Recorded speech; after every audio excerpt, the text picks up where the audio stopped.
ដឹងហើយពេញស្រុកជ្រាបដល់ពុកម៉ែគាត់ក៏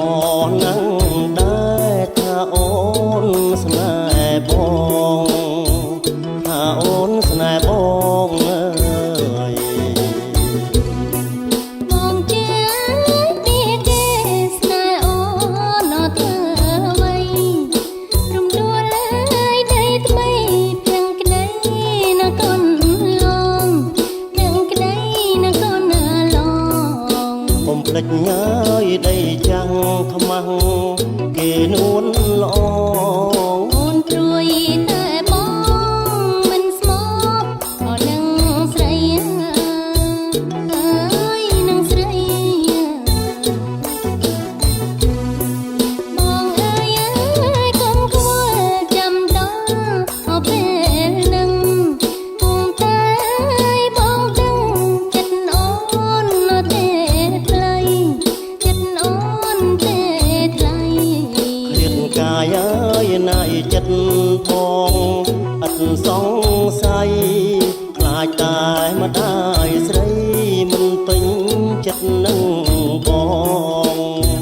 មិនពេញចិត្តបងអើយអូនពិតណាស់មានសិទ្ធិរកគូអស្រកយកមកយកសស្រេចតែលនួនល្អស្រេចតែលនួនល្អរំដួលឡើយដីថ្មីគ្មានអ្វីសើ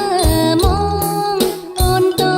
ទួលបងក្នុងនាមជាគូគប់ណាអើយគូគប់ណា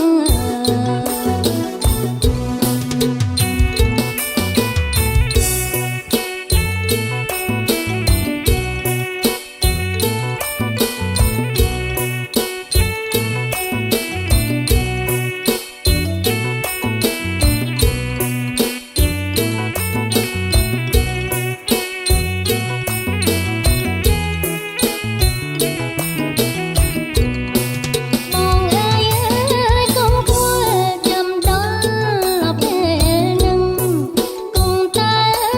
បងដឹងចិត្តអូនទេថ្លៃចិត្តអូនទេថ្លៃឃ្លាតកាយអើយណាយចិត្តបងអត់សង្ស័យខ្លាចតែម្ដាយស្រី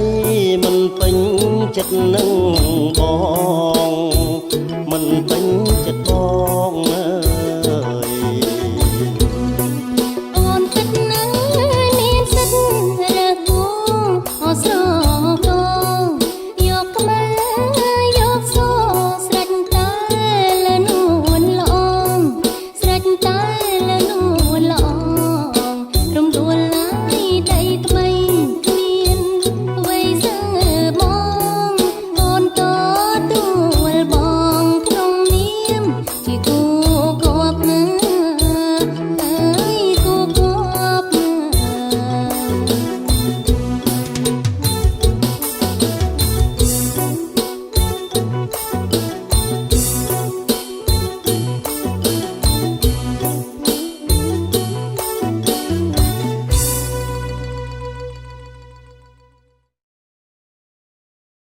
សាលារៀនសុវណ្ណភូមិជាសាលាចំណេះទូទៅខ្មែរធំជាងគេនិងល្អជាងគេនៅកម្ពុជា